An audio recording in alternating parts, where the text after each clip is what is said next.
Rhett Palmer. The mayor of the airwaves is ready to go. Talking to people you want to know. Face to face. One-on-one. Get the story and have some fun With Rhett Palmer. And now, the most trusted click on name that. in radio, Rhett Hey, Palmer, there we are. the mayor of the airwaves. Let's make sure where my headset is.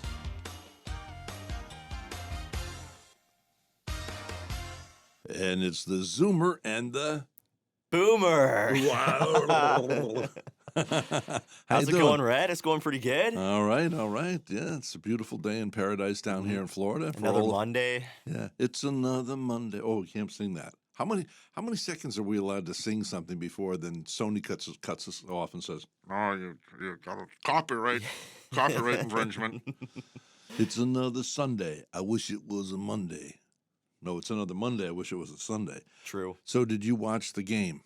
I did. I watched it all. I ate a lot of pizza, so I'm not feeling the best today, but it was worth it last night. I did not watch Okay. the game. Now, I watched the little segment of Rihanna. hmm You know, repetition Mm-hmm. for morons. Repetition for morons. Repetition. Did you find any of that entertaining? Repetition See, I- for morons. Repetition for morons. I actually have a bit of a different take on the halftime show. What do you think of And, it? we talked about the Grammys and Yeah. that kind of satanic, demonic performance from, I think it was Sam Smith. Yeah. Where he dressed up as the devil and stuff like that, and Yeah. had all the fire everywhere. I saw the exact same take being posted on Twitter and stuff like that from a lot of conservatives out there, from a lot of centrists, and I watched the entire halftime performance. Now, I'm not the biggest Rihanna fan, but I didn't see anything that was satanic or anything that was No. like Did anybody say there really was? that bad. Yeah, There was yeah, not. No, she's pregnant. exactly. At first, that's what I said to my friend. I said, "Geez, she's gotten fat. She's pregnant." She's oh, pregnant, she's yeah. pregnant. And yet she still did the show. That's Yeah, good. yeah. But it just seemed rather repetitious, moronic. Sure. Repetition. There could definitely repetition. be, it's kind of like her genre of music. So she's from the Caribbean. Yeah. She's from Trinidad and Tobago. So It doesn't sound very in- Tobagoist to me. in her music, there's a lot of that kind of like Caribbean repetition theme, like dance hall kind of music. From being back in Toronto, a lot of guys up there listen to that dance hall stuff. So I kind of got used to it. I'm not the biggest fan, but she did play 2 Ye songs actually, which is pretty cool too. Yeah. But I didn't think it was too bad. It was just like all right to me. It wasn't the best thing ever, but the thing that I really appreciated was that they didn't carry out a satanic ritual No. at the halftime show. So I'm gonna chalk that up Okay. as a win. I think. They didn't kill any goats Yeah. on stage this time, so okay, it's okay. Yeah. Exactly. When I was first in the radio business 29 years ago, that's what the manager says. So I don't care what you're doing here. You can sacrifice goats for all I care. I was like, oh, okay. He's the guy. He had a picture on his wall, and he's holding the bunny. And this is the manager of the station, right? Okay. The top manager. And his guy's got a gun to the bunny. He says, buy some radio ads or the bunny gets it. I mean, I'm sure that he got lots of people buying radio ads then. Obviously, just joking Yeah. around. But, so yeah, I saw that it was really harmless. The Rihanna thing. It was a little repetitious. I didn't. The things that were suspended in the air. I don't know how they did that. That was kind of cool. It was the cool. opening. Yeah. Yeah. But okay, it's kind of like when I went to see Rent. Did you ever hear about the play Rent? It's when No. they're beating the garbage cans. This was a big thing in New York City, probably before Okay. you were born. Okay. Probably about 20, 25 years ago. And so, but after 10 minutes of seeing them beat garbage cans up on stage, some nice beats, you go, okay, is there any content here? I want a story. Yeah, I kind of feel walked the out. same way about the Blue Man Group. I went to go see them. Yeah, how were maybe they? maybe like a decade ago. Yeah. And I thought the exact same thing. The whole shtick is kind of cool. They're playing drums on something that's a little bit different than like a normal instrument. But it got But boring, after right? like 15 minutes, you're just like, okay, he's like just like And beating it's on a very drum smart, and the then guy blue. who came up with that, because you can hire in. I own the Blue Man Group, so I Yeah. said, you want to come in for a few years? This is what you're going to do. We're going to give you a salary, Mhm. and instead of the artist making money, the artist just it's kind of like the YMCA group. True. What was the name of that? What was their name? YMCA. Oh, Won't you take it's me on the to- tip of my tongue. Yeah. Something. I don't know. I totally It forget. doesn't Yeah. really matter. But anyway, so if you own the Blue Man, I mean, what do you think that Blue Man was the same guy you saw 12 years ago? No way. That guy got married, and now he's delivering bread in Pennsylvania. Yeah, yeah. Yeah, That's, there's a lot of these kind of groups out there, especially in Vegas. I've definitely noticed in Las Vegas, there's a lot of these groups. It's a little bit scammy I almost. like the way you say know? Vegas. You say Everybody Vegas. always says that. It has to be like a Canadian accent thing. Vegas. Do you say Vegas. A? A. I say A all the time. No, yeah. I never heard you. A? Oh, really? Yeah. I'm going to have to start to force it now, just to play up the character a little bit. It's in my song Muskoka Chair. Did you hear that? Yeah, hey, yeah, hey, yeah. hey. Yes, sir. Well, everything is in Canada. I used to live on Kawagama Lake Drive. K-A-W, whatever, and like Canada. What is with the Canadians and the Yeah, Now, it's this just is- everywhere. And it's really suspect is that your money is, what is it, loonies and toonies. Loonies and toonies. Hey, welcome to Animation Land. Hey, comic strip come to life. Toonies and loonies. hmm I mean, it's almost embarrassing. Is that the best? It I like kind it. of is. I like it though. I think See, it's nice. There's a lot of people that say that the Canadian money is like cooler because now Canadians have like the plastic different colored money, right? Yeah, Like it's like I purple like and that. blue and Pink. orange and stuff. Yeah. I don't really like that. To me, don't? the American bills here, it's kind of iconic. You see it in Yeah. like all the movies and stuff. Yeah. So when you have like a couple American $100 bills, it's like Yeah. it feels cooler to me. It feels cooler. Yeah. There we go. Ain't nothing like that, baby. Couple First- of Benjamins. Yes, the first person to come in here and sing Yankee Doodle Dandy will get this nice new crisp $100 bill. I'm a Yankee Doodle Dandy. So anyway, Now, have you been keeping up with the train derailment that's been happening in East Palestine, Ohio, at all? very upsetting. Yeah. Is it true they actually arrested a Reporters, journalist for yeah. inflammatory reporting? Yep. Now we do have freedom of speech, but it is against the law to go into a theater and yell out fire. Yes. Okay, so where is the balance here? Give me your take on this. Yeah. So specifically on the reporter thing, because there's like a bunch of different topics within this one incident right now, and the whole reporter being arrested is one of the most important, I think. That reporter there, I'm going to start this off by saying he was from a publication that I don't even like. I think it was NBC. So, NBC, they're quite leftist. They slander people like me, conservatives. Yeah. So I'm not the biggest fan of NBC, but I am going to defend a reporter when he's there to report on this Yeah. major incident and he gets, shoved to the ground by cops and, they're like basically beating the guy up on the ground and put in handcuffs. Who made this And- decision? So I think that it comes down to the fact Car 54, where are you? yeah, it's pretty clear that they're trying to downplay this whole incident.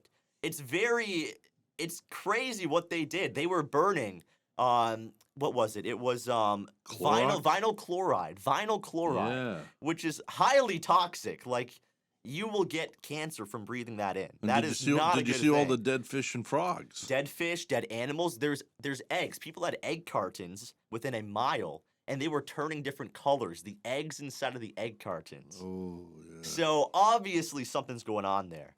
And Mm. when a reporter goes in there to report on them burning vinyl chloride, and then he gets arrested, that just kind of proves the point that they're doing something wrong, right? I guess they want to allay the fears of people.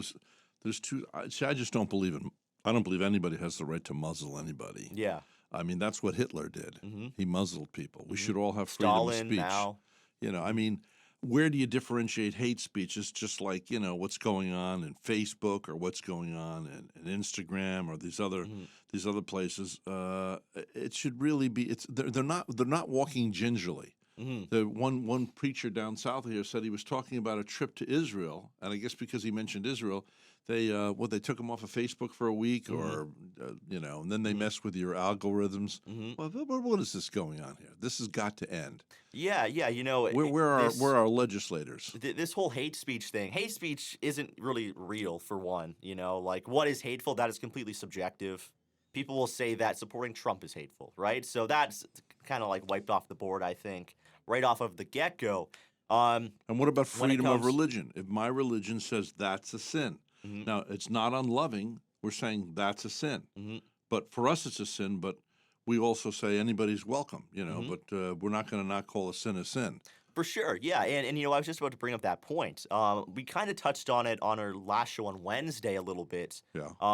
But when it comes to freedom of speech, you know, I kind of brought up the fact on that show that technically we do support some form of muzzling when it comes to things like pedophilia or like many of these, you know, like heinous acts, you know, especially towards kids and children, drag queen story hour, stuff like this. We want that to be banned. Right, so you know this I don't kind want of my conservative. I don't want my son or daughter subjected to that. Exactly, and you know that's where I think that the government should step in. You know, when it comes to the government protecting the First Amendment, ultimately it comes down to having a Christian, real American government in there that can make the right decisions on what to muzzle. But see, they're going to contest Right? you. So why should it be a Christian government? Exactly. I mean, they're going to deny the fact that our founding fathers all believed in a greater power than self. Yeah. And had to what's the word? Not responsibility. What's the word when you have to accountability? Yep. Yeah. Yeah. America was founded on Christian principles. That's just a right. fact. Yes. And you know, as a Christian country, we should continue to be Christian and uphold those values.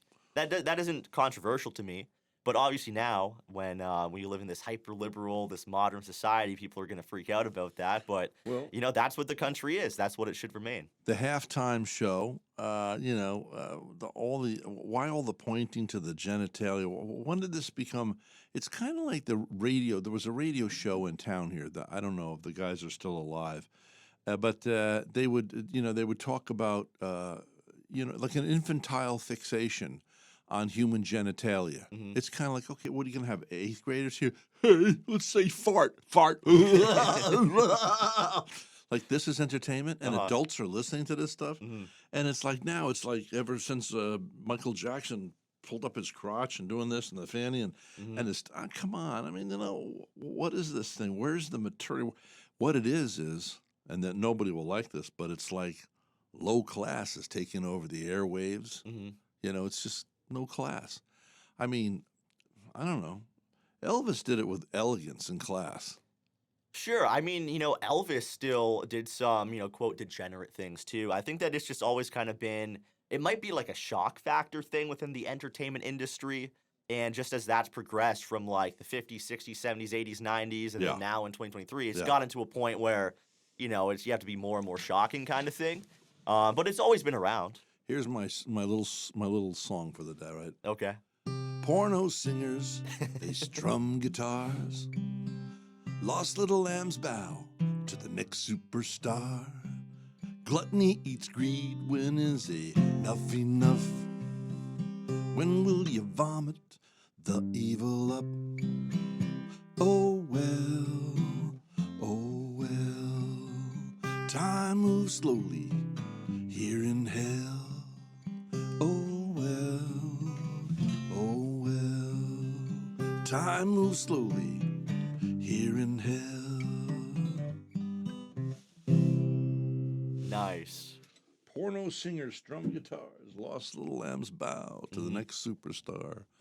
You know what it is you know, realize this is, everybody is searching for Messiah. They don't. There's a God-shaped hole in all of us, and you know, it's just like, have you ever gone somewhere? I mean, you're very excited about an artist. Is there any artist you've ever gotten so excited about that you almost were so tear when they come out on stage? Like, oh, there they are. You know, I've definitely been very, very excited to go to concerts. Yeah. you know, it's yeah. like, oh, And it's what is the excitement? Now the excuses, like even Bob Dylan said he wanted to do something that connects people. It's also the dynamic of the crowd. Okay, so let's say you really like Bruce Springsteen, and you're the only guy sitting in the audience. There's nobody. You're in the you know what I mean? And out comes Bruce Springsteen. You're gonna go, But with everybody, it's infectious, and it's the whole point. The dynamics. Everybody's going, hey, we're gonna go to the show tomorrow night. Yeah, how you gonna get there? We're gonna get there. Blah, blah, blah, and they get in the car, and we're gonna go to the show. We're gonna go to the show. Where are our tickets? Where are our tickets? Where are our tickets? Take you to your seat. Oh, we're on seat. Here it comes. Well, when's it gonna happen? It's gonna happen. When is the Messiah coming out on stage? They don't say this. They don't even know it. And then they're looking, oh, there's our hope. No, Bruce Springsteen is not your hope, okay? For sure. He's a man. He's an entertainer. And that when I interviewed Mike Tyson, that's how I got the interview. Okay, so I'm in a Blockbuster. Were you alive when there were Blockbusters? Yes, Okay. Yeah. I know the guy that sold it, by the way. Anyway, so we're in a Blockbuster, and I run into him. And I've been praying to meet him because we're both from the same territory. And, I just said to him, that's what I said. I said, well, Mike, I said, I wanted to be his friend, not always everybody wanting something from him. I said, Mike, if the glory ever gets overwhelming, just take a mirror, kind of like Billy Graham does, and when the glory comes to you, just reflect it back up to God who deserves it. We don't. He goes, I like that. Just for that, you're going to get your interview. And my man, that afternoon, he invited me to his house. We spent a couple hours together around the pool doing a recorded interview. But, he said recently somebody asked him if he gets offended. And he said, did I already tell you this? No. They said, hey, Mike, do you ever get offended? He goes, only when I think I'm somebody. Let me tell you something. This guy is deep. When I met him, he studies history, too. Mike Tyson is a great human being, and I wish if he wasn't famous, we would have been hooked up as friends probably for the rest of our life. I love that man. He's really a good guy. Yeah. I asked him about the biting of the ear. Okay. Yeah, but what kind of a monster bites in the ear? He said, Rhett, nobody talks about the fact that what he was doing, kicking my groin and stuff. Nobody talks about that, So, but he wanted to end that, and he wouldn't talk about the thing on his face. I don't want to talk about that. So, okay, when the champ says I ain't talking about that, we ain't talking about that. Yeah. Now you bring up a very good point there, because there's a lot of people, especially within my generation, who will worship these types of celebrities, right? And you're totally correct in the fact that they fill that hole by, seeing somebody who's higher than them on the social hierarchy and worshiping them. Yeah. But, I do think that there is a place for like celebrity status to be there to influence for God, right? For Jesus Christ. And there are people out there like Mike Tyson who will entertain that, and Ye and many other artists. And, artists as in musical or, painters or anything like that, that do promote Christianity, or they'll promote the right values or promote something for the betterment of society. Obviously, there's a bunch of people out there who use their celebrity status to just like shill for the establishment. And now, what do you mean by that, shill for the establishment? Like an agenda? Exactly. The best example would probably be how celebrities were being paid to promote the vaccine, for example. Right? That shows that, okay, they don't really care. They're just, the government's telling them to do it, so they're just going to do it. Just like Rolls-Royce, who's approached us, are going to give us each a Rolls-Royce, and they're going to give us $1 million each to say, hey, we pull up to the studio every day in our Rolls-Royces. And by the way, when you reach multi-million-dollar status, have you noticed people got they start to turn British. British accents, so good, It's like Ed's father there, our production crew. Yeah. Ed's father, he's just instantaneously has a wee bit more class than anybody in the studio because he's got a British accent. Exactly. Would you like to have some high tea with me, Rhett? Oh, I love it. Yes, very much so. When I went to Africa, in Zimbabwe, I had a concert to do there. I was scared because they had signs on the wall, don't squat on the toilets in Zimbabwe. And I'm like, what do you mean don't squat on toilets? Well, the natives can't get it into their heads that they shouldn't squat on the toilets. So it's very strange. It's one thing to watch stuff on TV, but all of a sudden when there's no escape, you can't go outside and suddenly be out of the room. It is in Africa, and it is different. and they had this little black British man walking around. And I don't know if you ever saw the movies, the old time movies. They always have the Brits. They're out there. Oh, we're gonna shoot lions tomorrow. Okay, everybody unpack. Okay, put up the white tents, and then they put out a table and they put out white linen, and somebody brings over the hot tea. Hot tea. How sophisticated, you know. So there's this little black man, and he's walking around. Anybody not care for some tea? Would you like some tea? I don't even drink tea. I go, oh yes, sir. I would love some tea. So it was sophisticated in this unsophisticated land. I wanted something sophisticated. So once I understood the Brits and their white linen, you know. I mean, who the heck carts a table and a white linen tablecloth out into the middle where you're camping out for the night to catch a lion? Only the Brits, you know. Yeah, for sure. You know, so. Yeah, they definitely had some really cool fashion too. Yeah. When they were kind of colonizing Africa, you know, just looking back on like the videos and pictures and stuff, some really cool fashion. Yeah, but the Africans must have gone, oi, what is this? Do you want to know how we got, you know, the cuffs? I'm wearing pants with cuffs right now. Did anybody out there wear cuffs on your pants? Here's what happened. This guy came over from England, right? Got off the ship. He's in New York City going to a meeting. And I guess some women saw that that he had cuffs, and it became the new rage. Cuffs. That's that's what they're doing in England. It was not.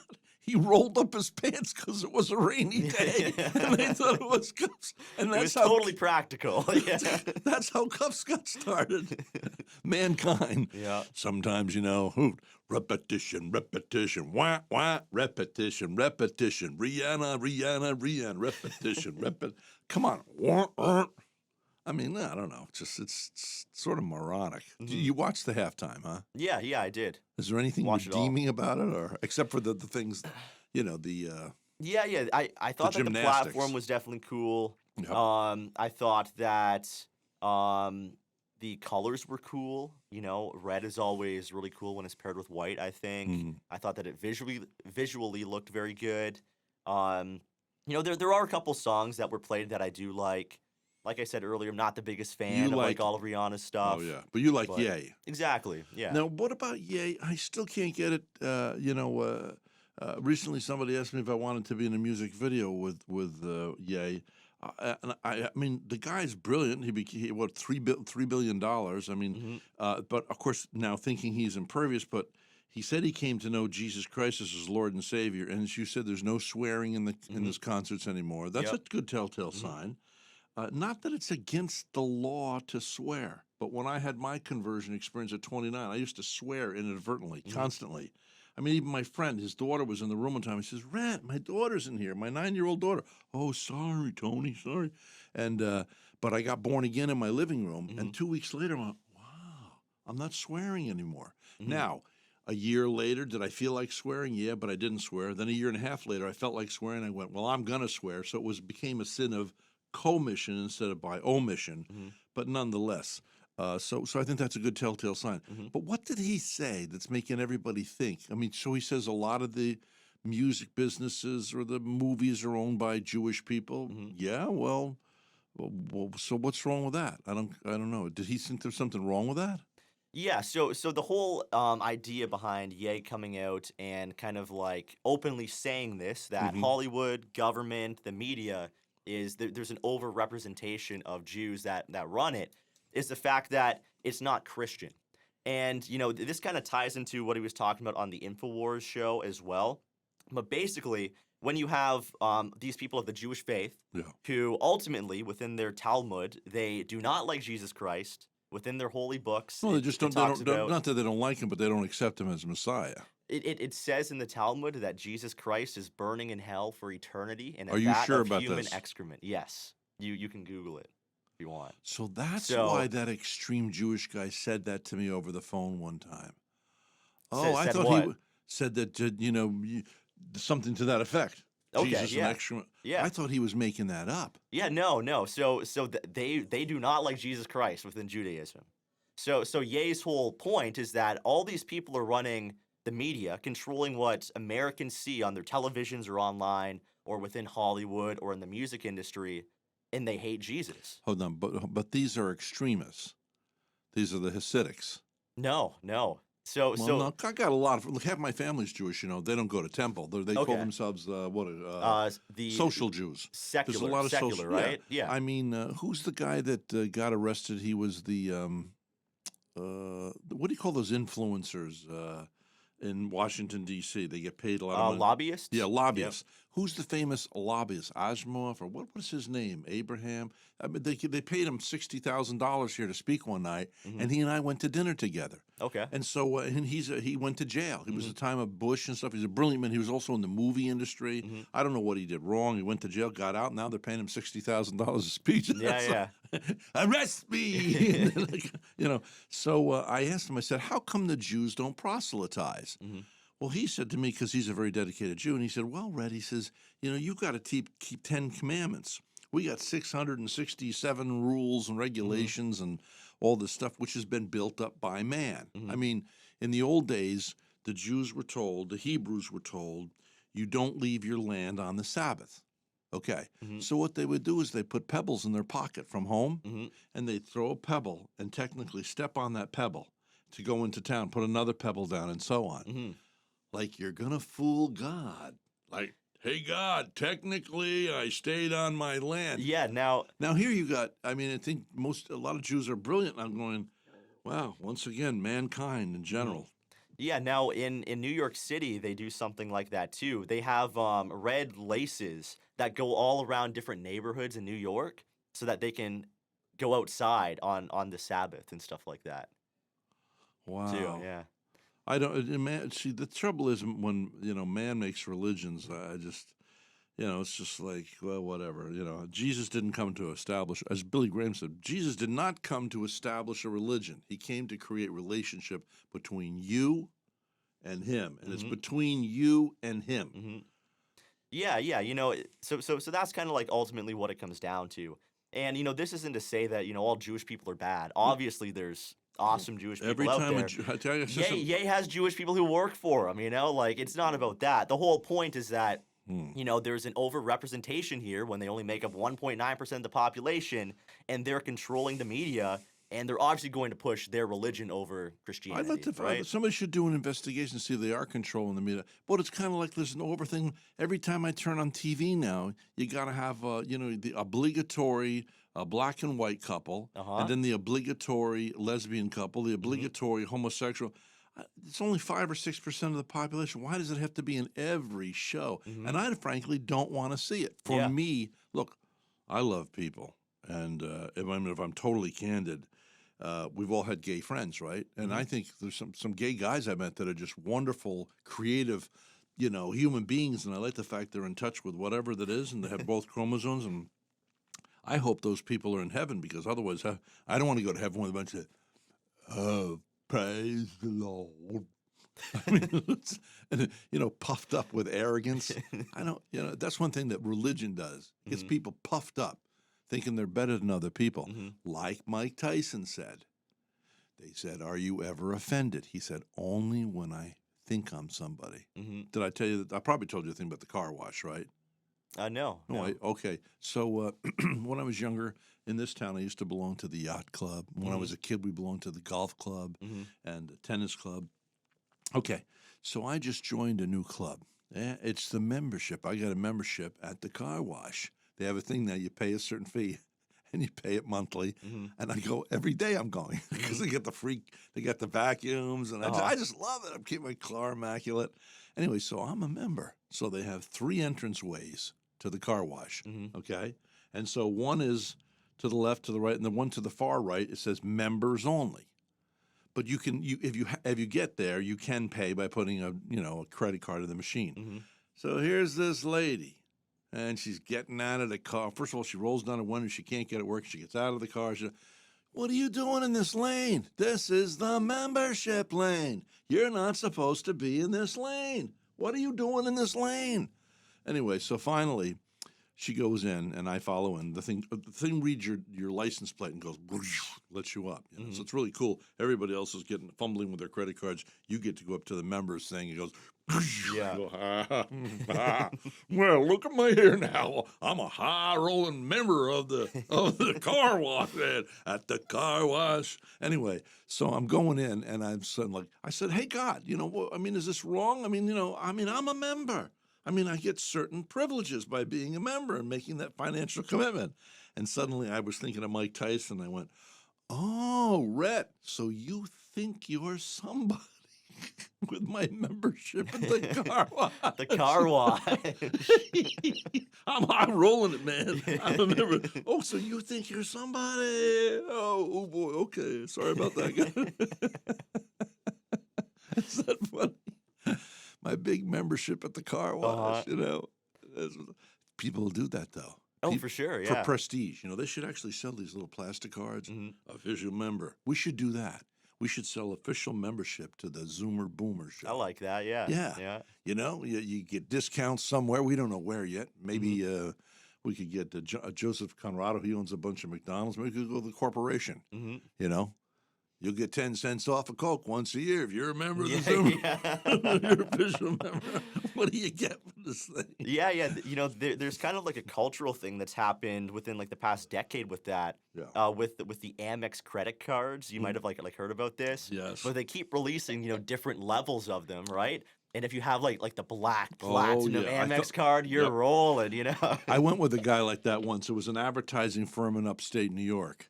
And he took all the ad agencies, one of which I was, and he rented a 747, put us all on board for the day, took us down to Bermuda. I'd never been there, haven't been there since. It's beautiful. It's an English town. They're right on the wrong side of the street and everything. Yep. I saw you, chap. And all that. Went into the beautiful ocean, the aqua green blue ocean, and had a great day. We're coming back. He pulls out his black American Express and pays, Yep. for the day. That way. So I have to admit, I felt very a little prestige when I got my first sure. American Express.